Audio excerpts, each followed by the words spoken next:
자, 2학년 원격 수업 3단원 토론 수업 이어서 나가도록 하겠습니다. 지난 시간에 우리가 그 쟁점에 따른 논증 구성 방법에 대해서 공부를 했고요. 자, 그래서 논제가 투표 연령을 낮춰야 한다는 논제에서 첫 번째 쟁점에 대해서 우리가 살펴봤어요.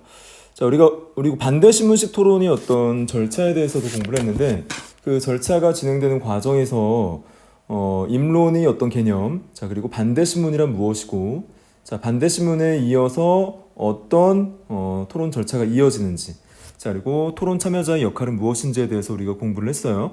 자, 그러면 오늘은 우리가 뭘 공부하게 될 거냐면, 임론이라는 것에 대해서 우리가 공부를 했잖아요. 그래서 찬성 측과 반대 측의 임론이 진행될 때 찬성 측과 반대 측의 주장이 명확히 제시가 되어야 하고, 그 주장을 뒷받침할 수 있는 논거들이 제시가 되어야 된다. 자, 이때 이 논거는 타당한 논거여야 된다라고 말씀드렸죠. 우리 교과서 137쪽에 그러면 찬성 측과 반대 측에서 임론을 전개할 때 그 임론이 갖추어야 할 어떤 요건들은 무엇이냐, 그리고 임론에는 어떤 내용이 포함되어야 하느냐에 대해서 상세하게 진술을 해주고 있어요. 그래서 그 부분을 먼저 살펴보고 토론을 본격적으로 이어서 수업을 진행하도록 할게요. 자, 그러면 137쪽 하단부에 배움이 있는 질문이라고 해서 임론에는 어떤 내용이 포함되어야 하느냐에 대한 물음표가 던져져 있죠. 자, 임론에는 어떤 내용이 포함되어야 하나요? 라고 해서 지난 시간에 선생님이 임론에는 주장과 주장에 따른 어떤 타당한 논거가 제시되어야 한다라는 원론적인 어떤 입장을 밝혔는데, 자, 그러면 쟁점이 일단 밝혀져 있으니까, 즉 첫 번째 쟁점이 뭐였죠? 투표 연령을 낮추는 것이 얼마나 심각한지에 대한 어떤 쟁점이 있었죠. 자, 그런 어떤 쟁점을 둘러싸고 자, 임론을 전개할 때, 자, 그것의 찬성 측과 반대 측이 제시해야 할 임론에 어떤 내용이 포함되면 좋겠느냐라는 부분을 제시를 해주고 있어요. 자, 그러면 첫 번째, 두 번째, 세 번째 어떤 쟁점을 제시하고 그에 대한 찬성 측과 반대 측의 어떤 임론에 무엇이 포함되어야 하느냐라는 겁니다. 자, 일단 첫 번째 쟁점이 뭐였어요? 그 투표 연령을 낮추어야 한다라는 그 논제가 얼마나 사회적으로 심각한 문제이냐에 대한 첫 번째 쟁점이 제시가 돼 있었죠. 그래서 얼마나 심각한 문제인가에 대한 어떤 쟁점에 대해서 찬성 측의 임론에는 이러한 내용이 포함되어야 한다는 거예요. 자, 보시면 자, 개념과 주요 용어를 정의를 내려줘야 돼요. 자, 개념과 주요 용어에 대한 정의가 내려지지 않으면 반대 측에서 자, 특정 어떤 개념에 대한 이해가 이루어지지 않을 수 있어요. 자, 개념에 대한 이해가 이루어지지 않으면 뭐가 문제가 되죠? 그렇죠. 찬성 측의 어떤 주장에 대해서 반대 측이 납득할 수 없다. 또는 그것에 대한 어떤 설득력을 갖출 수 없다라고 판단할 수도 있습니다. 자, 그래서 그런 어떤 개념에 대한 주요 용어를 정의를 내려줘야 되고요. 자, 그리고 문제가 중대하고 심각하다라는 측면을 부각을 해줘야 돼요.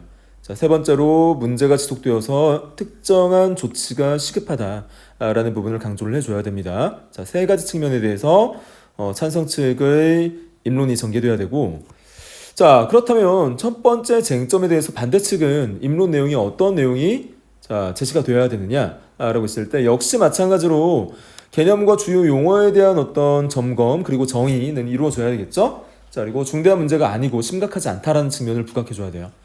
이런 어떤 투표 연령을 낮춰야 한다라는 어떤 부분이 시급성과 시의성이 특별히 강조되지 않는다. 자, 오히려 이런 문제는 투표 연령을 낮추는 문제는 중대한 문제가 아니고 심각하지 않다. 따라서 투표 연령을 낮추는 것은 필요하지 않다라는 부분을 부각해 줘야 되죠. 그래서 중대한 문제가 아니고 심각하지 않다라는 점을 자, 설명을 해줘야 되고요. 자, 세 번째 반대 측에서는 이런 문제가 자연스럽게 해결되므로 특정한 조치가 시급하지 않다라는 점을 역시 임론 부분에서 자, 부각을 해줘야 됩니다. 그래서 조치가 시급하지 않다라는 부분을 강조를 해줘야 돼요. 자, 그렇다면 두 번째 쟁점에서는 찬성 측과 반대 측이 임론 내용이 어떤 부분을 포함시켜야 되느냐. 자, 두 번째 쟁점 어땠죠? 자, 두 번째 쟁점은 해결 방안은 무엇이고 실행 가능성이 있느냐에 대한 쟁점이 있었죠. 자, 그런 어떤 쟁점이 있었는데 해결 방안, 실행 가능성. 찬성 측은 당연히 이 부분에 대한 해결 가능성을 강조해야겠죠. 자, 그리고 제시한 방안이 어떤 실현 가능성도 높다라는 측면을 부각해야겠죠. 그래서 이런 부분으로 여러분이 생각을 하시면 되겠어요. 자, 제시한 방안으로 문제가 해결 가능하고 제시한 방안이 실행 가능함을 강조해야 됩니다. 그래서 문제의 해결 가능성을 부각하고 자, 실행 가능성도 부각을 해줘야 돼요. 자, 반면에 반대측에서는 이러한 부분을 확실치 않다 또는 실행 가능성이 낮다라는 측면을 부각해야겠죠. 자, 그래서 선생님과 함께 살펴보면 제시한 방안으로 문제가 해결된다는 보장이 확실치 않고 방안이 실행 가능하지 않다라는 측면을 부각해줘야 됩니다. 그래서 확실하지 않은 측면 또한 실행 가능성도 낮다라는 측면을 부각해줘야 되고요. 자, 세 번째 쟁점이 있었죠. 자, 세 번째 쟁점 이익과 효과의 측면이었는데 자, 세 번째 쟁점은 뭐였나요? 자, 이익과 효과 측면에서 문제 해결 방안의 실행에 따른 효과나 이익이 과연 있느냐. 그래서 투표 연령을 낮추었을 때의 어떤 효과, 사회적 효과나 정책적 효과 또는 그에 부수되는 어떤 이익이 동반되느냐. 자, 이런 부분들에 대한 쟁점이 있었어요. 세 번째 쟁점으로. 자, 그에 대한 효과나 이익을 따졌을 때 당연히 찬성 측에서는 정책적 효과와 그에 부수되는 이익이 크다라는 측면을 강조해야겠죠. 자, 그래서 보면 비용보다 이익이 크다라는 측면. 자, 그리고 정책 실행에 따른 이익이나 효과가 불이익이나 부작용보다 크다라는 측면을 강조해야 됩니다. 그래서 이익이 크다라는 측면. 자, 이익이나 효과가 역시 부작용보다 크다라는 측면을 찬성 측의 입론 부분에서 포함을 시켜야 되고요. 반대 측은 반대로 이에 대한 이익이 크지 않다라는 측면을 부각해야 돼요. 자, 그래서 선생님과 같이 한번 살펴보면 자, 이익보다 비용이 크고 정책 실행에 따른 불이익이나 부작용이 이익이나 효과보다 크다라는 측면을 강조해야 됩니다. 자, 불이익이나 부작용이 이익이나 효과보다 크다라는 측면을 부각을 해줘야 돼요. 그래서 불이익이나 부작용이 크다라는 측면을 강조해야 돼요. 자, 그래서 이렇게 찬성 측과 반대 측이 자신의 어떤 입론과 그 입론을 강화하기 위한 어떤 내용들을 포함시킬 필요가 있다라는 부분을 이 배움이 있는 질문, 입론에는 어떤 내용이 포함되어야 하나요? 라는 어떤 부분에서 제시를 미리 해줬다라고 보면 되겠어요. 자, 그러면 이러한 어떤 세 가지 쟁점에 따라서 토론이 실제 어떻게 전개됐는지 그리고 토론의 절차는 잘 지켰는지 토론 참여자의 어떤 역할을 잘 준수해서 토론이 전개됐는지 이런 부분들을 이제 선생님과 같이 살펴보게 될 겁니다. 자, 138쪽으로 넘어가 보세요. 자, 138쪽 토론하기 본격적으로 우리가 토론 내용을 살펴볼 텐데 일단 쟁점에 따른 주장과 근거의 타당성을 판단한다. 이 부분이 중요하죠. 그래서 쟁점에 따른 주장을 여러분이 파악을 하셔야겠고요. 그에 따른 근거, 즉 논거가 타당한지 여부를 역시 판단해야 됩니다. 자, 그리고 전체적인 어떤 토론의 절차가 지켜졌는지 세 가지 측면을 여러분이 주목해서 같이 한번 살펴봐야 됩니다. 첫 번째, 쟁점에 따른 주장. 자, 두 번째, 근거의 타당성. 자, 세 번째, 절차에 따른 어떤 토론. 이러한 세 가지 측면이 지켜졌는지를 주목해서 살펴봐야 돼요. 주장, 근거, 절차. 이 세 가지 측면을 같이 한번 살펴볼 겁니다. 자, 먼저 이제 사회자가 나서서 논제를 소개합니다. 자, 어떤 논제를 소개하는지 같이 한번 볼 거예요. 자, 사회자가 이렇게 이야기를 하죠. 안녕하십니까. 오늘은 투표 연령을 낮추어야 한다라는 논제로 토론을 하겠습니다. 라고 있어요. 그래서 투표 연령을 낮추어야 한다라는 토론의 논제를 소개하고 있는 부분이죠. 투표 연령을 낮춰야 한다. 그래서 논제를 소개하는 사회자의 모습을 우리가 살펴볼 수 있는 거예요. 그래서 사회자의 첫 번째 역할로 제시된 것이 논제의 소개입니다. 자, 논제가 주어져야 찬성 측과 반대 측이 그 논제에 따른 입론을 마련해서 자신들의 주장을 펼칠 수가 있겠죠. 따라서 사회자의 중요한 역할 중에 하나가 바로 토론에 앞서서 논제를 소개하는 역할. 자, 굉장히 중요합니다. 자, 그래서 이런 부분들을 여러분이 주목하셔야 되고요. 자, 이번 토론은 반대신문식 토론으로 진행됩니다. 자, 반대신문식 토론이 여러 종류 중에서 반대신문식 토론에 따라서 토론을 전개하겠다, 진행한다 라는 부분도 안내해줘서 토론의 종류도 안내를 해줌으로써 토론 참여자들이 자, 어떤 종류의 토론에 임하게 될 것인가를 알게 되고 그에 따라서 토론에 임하고 준비하게 되죠. 그래서 참여자께서는 토론 규칙과 예의를 지켜서 토론해 주시기 바랍니다라고 했어요. 자, 그래서 토론 규칙과 예의를 지켜서 토론해 주시기 바랍니다라고 했어요. 그래서 토론 규칙과 예의를 지키는 것은 토론 참여자의 어떤 기본적인 어떤 자세라고 볼 수 있겠죠. 그래서 사회자의 두 번째 역할로 여러분이 보셔야 될 것이 토론자가 토론의 규칙과 순서를 잘 지킬 수 있도록 안내해주는 역할도 중요하다는 겁니다. 토론의 규칙과 순서를 잘 지킬 수 있도록 안내한다. 자, 토론의 규칙과 순서. 자, 이런 부분.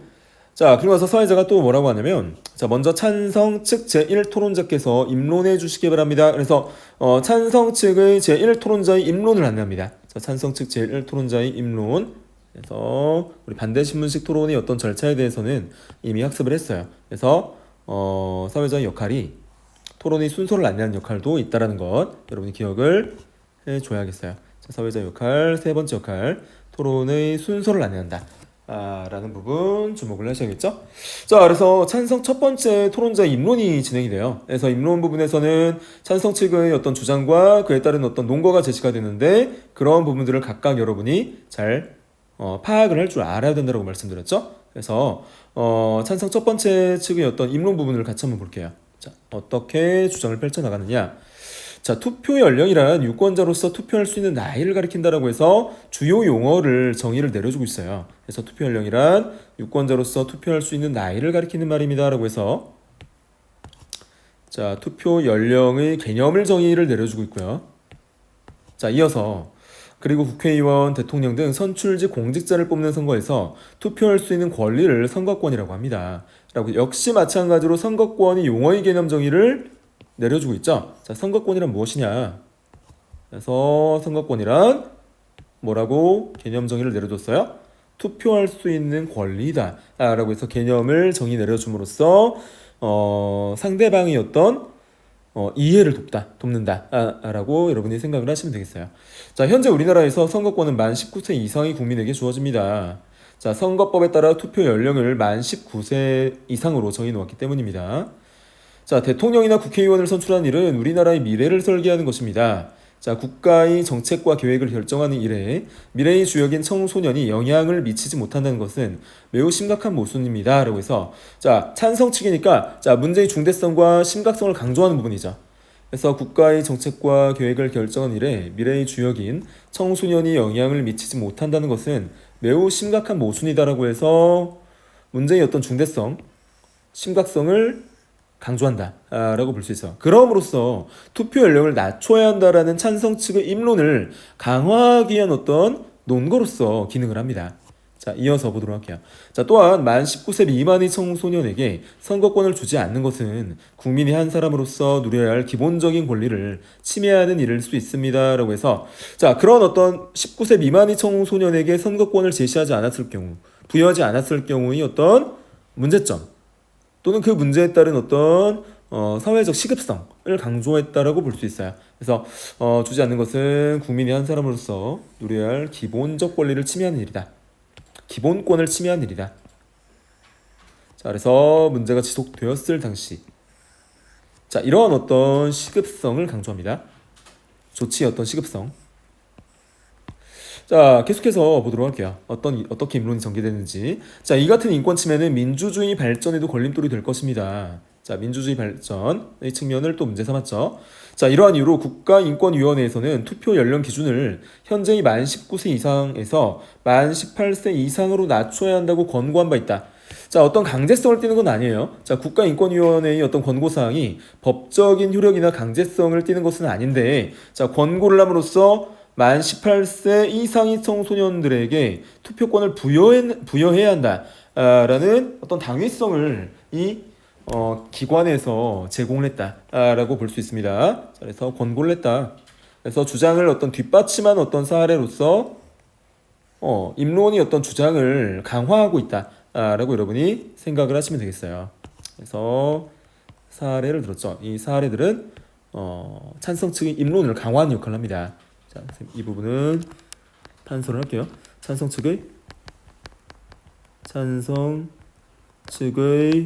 입론을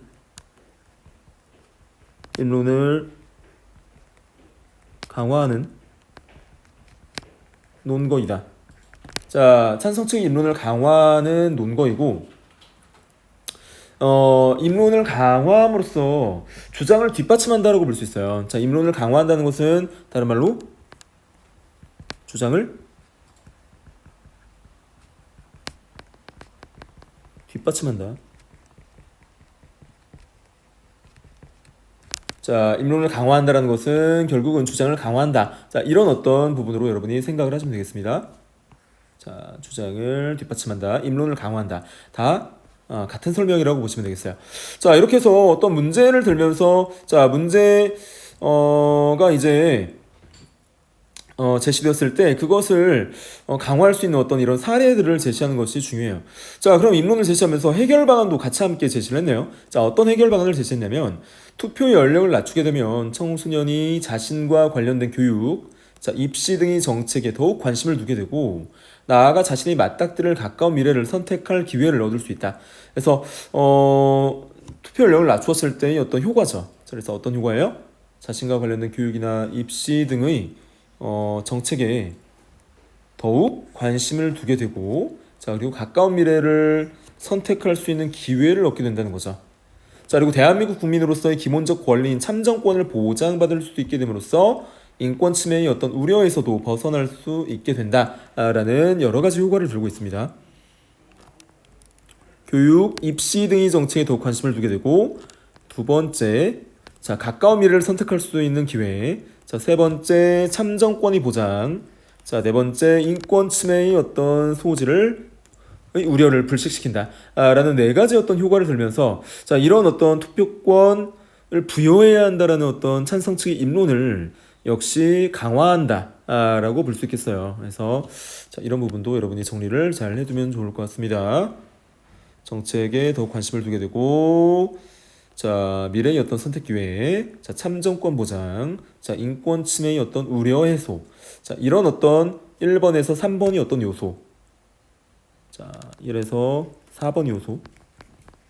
자, 1에서 이 4번이 요소가 자, 결국은 자, 무엇이다? 찬성 측의 입론을 역시 강화하고 있다. 자, 뒷받침하고 있다라고 여러분이 공부를 해두시면 좋을 것 같아요. 자, 계속해서 입론이 길게 이어집니다. 자, 어떻게 길게 이어지는지 보도록 할게요.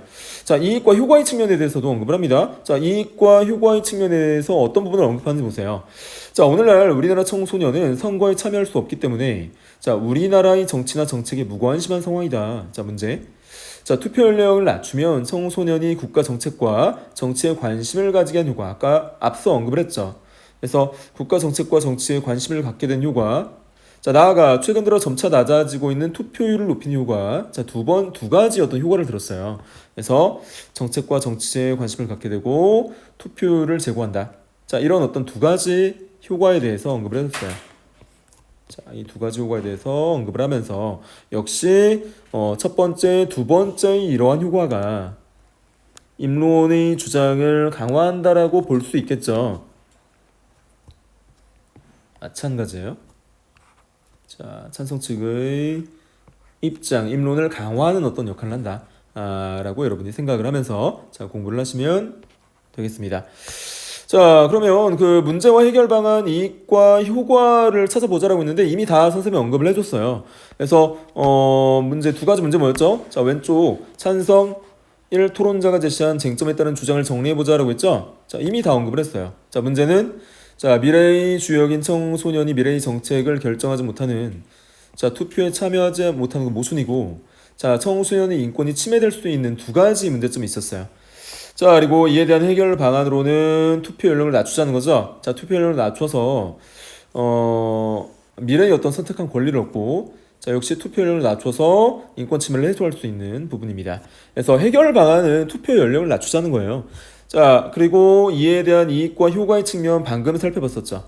그래서 청소년이 국가 정책과 정치에 관심을 갖게 되고 투표를 높일 수 있게 된다는 어떤 이익과 효과. 자, 방금 선생님과 함께 찬성 측의 입론 부분에서 같이 한번 살펴봤습니다. 그래서 크게 여러분이 어려움을 겪을 만한 어떤 부분은 없었어요. 자, 넘어가서 자, 이렇게 이런 식으로 토론의 구도가 전개된다. 자, 정리가 되겠죠? 자, 사회자가 가운데 앉아서 찬성 측과 반대 측의 토론이 어떤 종류나 토론의 역할에 대해서 안내하고 논제에 대해서도 안내했죠. 자, 그리고 찬성 측과 반대 측은 이렇게 마주보고 앉아서 서로의 어떤 입장을 밝히는 구도가 대표적인 구도입니다.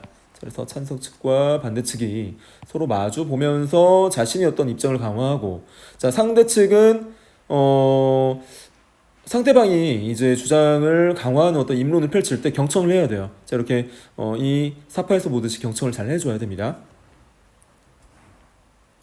자, 그래서 이 그 토론 같은 경우는 앞서 사회자가 언급했듯이 반대 신문식 어떤 토론의 종류이다. 자, 그리고 논리적이고 설득적인 어떤 성격을 지니고, 자, 제재는 투표 연령이고 논제는 투표 연령을 낮춰야 한다는 논제였죠. 자, 특징은 반대 신문식 토론이 절차에 따라서 진행되는 정책 토론이다. 라고 전 시간에 언급을 했고요. 자, 논리적이고 구체적인 어떤 근거를 바탕으로 해서 주장을 전개한다. 라는 것도 역시 선생님이 설명했죠. 그래서 반대 신문식 토론이고 정책 토론이고 토론의 종류는, 자, 그리고 근거를 바탕으로 해서 주장을 전개하는, 자, 그런 어떤 토론의 가장 중요한 어떤 특징을 준수하고 있다라고 여러분이 생각을 하시면 되겠습니다.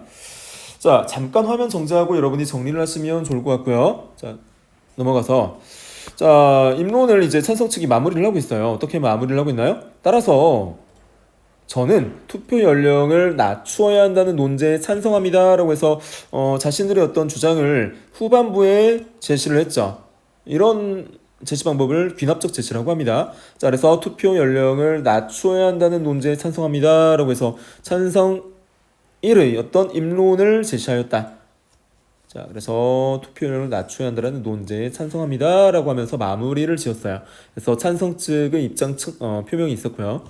그래서 정리를 하자면 이 부분은 이제 찬성 첫 번째 입론이 있었는데 투표 연령을 낮춰야 한다라는 주장을 강조했다라고 볼 수 있어요.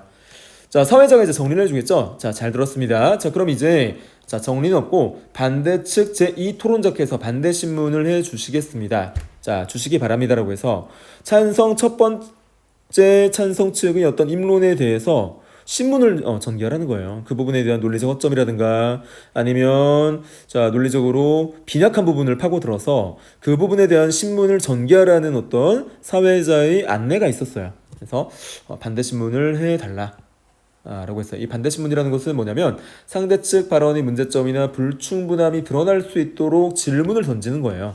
그래서 상대 측 발언의 어떤 문제점이나 불충분한 어떤 부분에 대해서 질문을 해서 취약한 부분을 파고드는 거죠. 그래서 제대로 답변하지 못했을 경우에는 입론이 약화된다라고 볼 수 있어요. 자, 입론이 약화되어야 반대 측의 입론이 자동적으로 자연스럽게 강화가 되면서 나중에 이 토론에서 승패를 가릴 때 승리할 수 있는 요건이 마련된다라고 볼 수 있겠어요.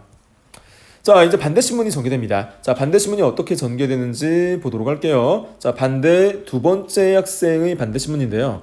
자, 이렇게 진행을 하죠. 자, 입론 마지막 부분에서 투표 연령을 낮추면 투표율이 높아질 것이라는 말씀을 하셨는데요. 투표율이란 투표한 사람의 수를 총 유권자 수로 나눈 것이기 때문에 총 유권자 수가 많아진다고 해서 투표율이 높아지진 않습니다라고 해서 찬성 측의 내용 오류를 지적했어요. 자, 투표율이란 투표한 사람의 수를 총 유권자 수로 나눈 것이기 때문에 총 유권자 수가 많아진다고 해서 투표율이 높아지지 않는다라는 어떤 찬성 측의 어떤 그 입장의 빈약함을 지적을 한 부분이죠. 그래서 투표율이 높아지지 않는다라고 해서 찬성 측이 제시한 내용의 어떤 오류를 지적하면서 신문을 전개했습니다. 자, 이에 대해서 어떻게 생각하십니까? 라고 질문을 던졌어요. 반대 질문을 했어요. 자, 이에 대해서 찬성 첫 번째 토론자가, 자, 이에 대해서 입장을 밝히겠죠. 자, 투표하는 전체 인원이 많아질 것이라는 말이었습니다. 정정을 합니다. 자, 투표하는 전체 인원이 많아질 것이라는 말이었습니다. 투표율이라는 말은 정정하겠습니다라고 해서 자신의 논리적 오류를 인정을 해주고 있어요. 자, 이렇게, 자, 인정을 해주는 것이, 자, 무조건 반박하거나 아무런 근거 없이 뭐 상대 측의 어떤 반대 신문에 억지가 있다라는 측면으로 언급을 하면 오히려 자신의 입론이 약화됩니다. 따라서 이 찬성 첫 번째 측의 어떤 토론자처럼 자신의 실수나 자신의 어떤 논리적 오류를 빨리 재빠르게 수용하는 것이 중요해요. 자, 그래서 여기에서 일단 보시면 투표율이란 말은 정정하겠습니다라고 해서 바로 정정하는 부분 중요합니다. 자, 그래서 반대의 오류 지적에 대해서, 찬성 1의 용어 정정이 있었어요. 굉장히 바람직한 자세라고 볼 수 있습니다. 자, 오류를 정정을 해줬어요. 용어를 정정을 해줬어요. 자, 이 부분. 자, 이에 대해서 반대 두 번째 토론자가 자, 이어서 반대 신문을 전개를 하자. 자, 어떻게 전개를 하냐면 자, 투표 연령을 제한하는 것이 인권 침해라고 말씀하셨는데요. 만약 투표 연령을 만 18세로 낮추면 17세나 16세 청소년이 인권이 침해되는 것이 아닌가요? 라고 했어요. 이것도 설득력이 있죠. 18세로 낮추면 18세는 인권을 보호해주는 것이고 17세나 16세의 청소년은 그러면 보호하지 않는 것이냐 라는 반대 신문이 충분히 가능합니다. 자, 이에 대해서 찬성 첫 번째 토론자가 어떻게 이 지적에 대해서 반박을 하는지 보세요. 자, 아닙니다. 성숙한 판단이 가능한 나이임에도 선거권이 제한되어서 청소년의 인권이 침해받고 있다는 뜻에서 말씀드린 것이다. 나이가 중요한 것이 아니고 성숙한 판단이 가능한 청소년이 선거권이 제한된다는 측면을 부각한 것이다 라고 언급을 했습니다. 자, 사회자가 자, 이제 반대 신문이 마무리됐다라고 언급을 해줍니다. 자, 그럼 이제 반대측 제2 토론자께서 입론을 해주시기 바랍니다라고 해서 입론이 반대측의 입론을 이제 전개해달라고 이야기를 했어요. 자, 이에 대해서 반대측이 입론을 전개합니다. 찬성 측이 입론에서 설명하신 것처럼 현재 우리나라의 투표 연령은 만 19세 이상입니다. 이것은 법적인 근거가 있습니다. 우리나라 민법상 만 19세 미만의 미성년자는 행위 무능력자로 보기 때문에 혼인이나 재산상의 거래를 보호자의 동의 없이 할 수 없다라고 했어요. 자, 민법상 법을 이제 근거로 들죠. 만 19세 미만의 미성년자는 행위 무능력자로 보기 때문에 혼인이나 재산상의 거래를 보호자의 동의 없이 할 수 없다라는 측면을 반대의 어떤 논거로 삼고 있는 거예요. 그래서 행위 무능력자라는 개념 를 제시했어요. 그래서 투표율을 낮춰야 한다는 논제에 반대하는 법적 근거를 제시했고요. 자, 이들은 아직 스스로 주체적 판단을 내리기 어려운 나이라고 보기 때문에 사회적으로 교육으로서 올바른 판단을 배워나가는 시기, 자, 교육으로서 올바른 판단을 배워나가는 시기라고 정해놓은 것입니다. 투표는 우리나라의 미래를 결정하는 매우 중요한 행위이므로 엄정하게 이루어져야 합니다. 자, 그래서 우리나라 법에서는 아직 판단 능력이 성숙하지 않은 청소년이 투표 행위를 법으로 금지한 것입니다. 청소년 관련 정책은 청소년 자녀를 둔 부모님이 충분히 고려하여 투표할 것입니다.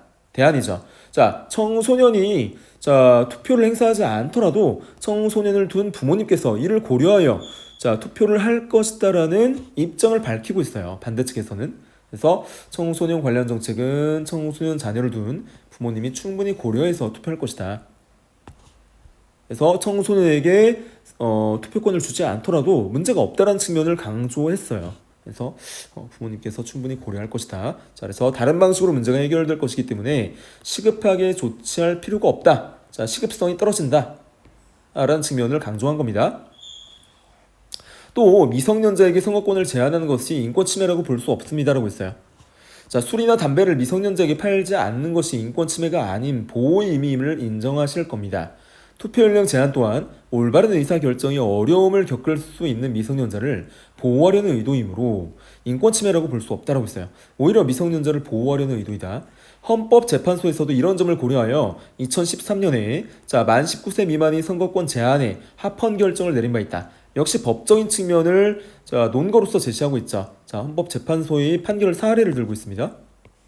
헌법재판소에서도 이런 점을 고려해서 2013년에 만 19세 미만의 선거권 제한에 대해서 합헌 결정을 내렸다 라는 측면, 합헌 결정을 내렸다. 어디에서? 헌법재판소에서. 그래서 반대측 입론의 주장을 강화해주는 어떤 사례로서 기능을 하고 있다라고 여러분이 생각을 하시면 되겠어요. 자, 주장을 뒷받침하는 사례.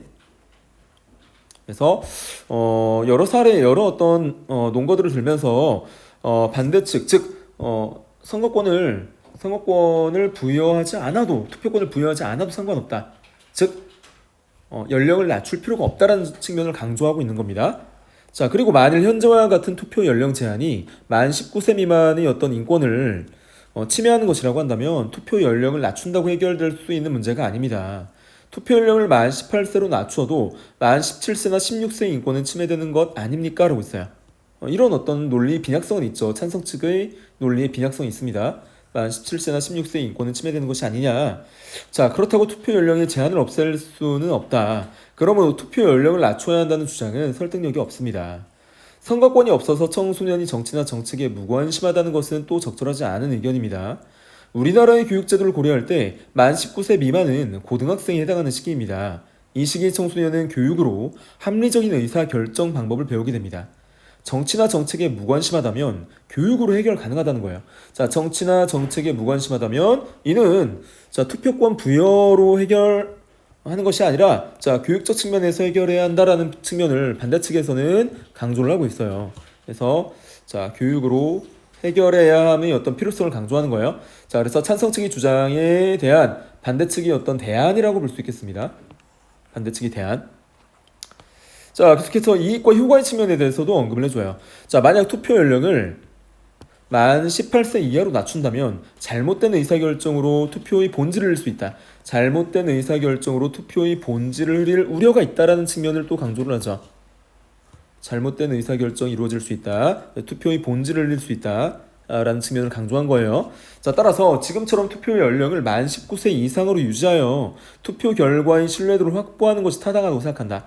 그래서 자, 만 19세 이상으로 유지해서 투표 결과의 신뢰도를 확보하는 것이 타당하다고 생각한다라는 자, 반대 측의 입론을 제시했다라고 볼 수 있어요. 역시 귀납적 제시라고 볼 수 있겠죠.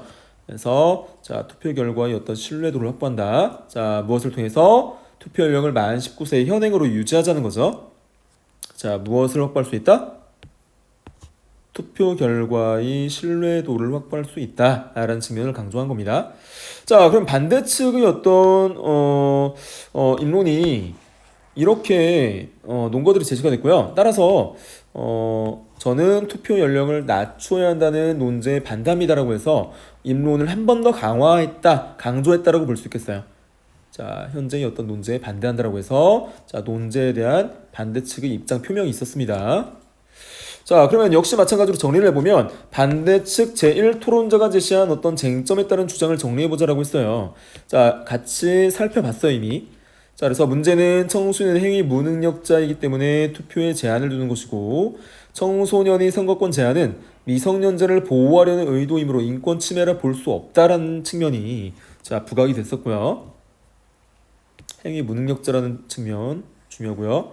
자, 그 다음에 미성년자를 보호하는 측면이 강하다라는 부분 여러분이 이해하셔야 됩니다. 자, 그리고 해결 방안으로서 제시한 것은 뭐였어요? 자, 해결 방안으로서 제시한 것은 투표 연령을 낮춘다고 해서 청소년 인권 침해가 해소되지 않는다라는 측면. 자, 그리고 정치나 정책에 관한 관심은 교육으로 충분히 보완할 수 있다는 측면을 해결 방안으로 제시했고요. 자, 결국 이익이나 효과의 측면에 대해서도 언급을 했어요. 그래서 투표 연령을 낮추면 투표의 본질을 잃을 수 있고 현재대로 유지해야 투표 결과의 신뢰도를 확보할 수 있다는 측면도 강조를 했어요. 자, 그래서 투표의 본질적 측면을 부각했고요. 자, 투표 결과의 어떤 신뢰도 확보 측면에도 문제가 생긴다 라는 측면을 또 강조를 했었습니다. 자, 화면 잠깐 정지하고 여러분이 정리를 하시면 되겠습니다. 자, 이렇게 해서 찬성 측과 반대 측의 입론을 각각 우리가 살펴봤어요. 자, 그래서 찬성 측과 반대 측은 각각의 주장을 전개하면서 주장에 따른 다양한 사례들 또는 어떤 법적인 판례, 자, 이런 어떤 논거들, 구체적인 논거들을 들면서 자신들의 주장을 강화하고자 노력을 했어요. 그래서 이런 어떤 입론이 전개되는 양상을 여러분이 잘 공부하시고 입론을 강화하기 위한 어떤 타당한 논거의 마련의 중요성을 오늘 수업에서 여러분이 잘 이해했으면 되는 수업이었습니다. 자, 그래서 오늘은 입론 부분까지 마무리 짓기로 하고요. 다음 시간에 이제 입론 부분에 이어서 이제 찬성 첫 번째 측의 반대 신문부터 이어서 진행하도록 하겠습니다. 오늘 수업 듣느라 고생 많았습니다. 자, 다음 수업 시간에 보도록 할게요.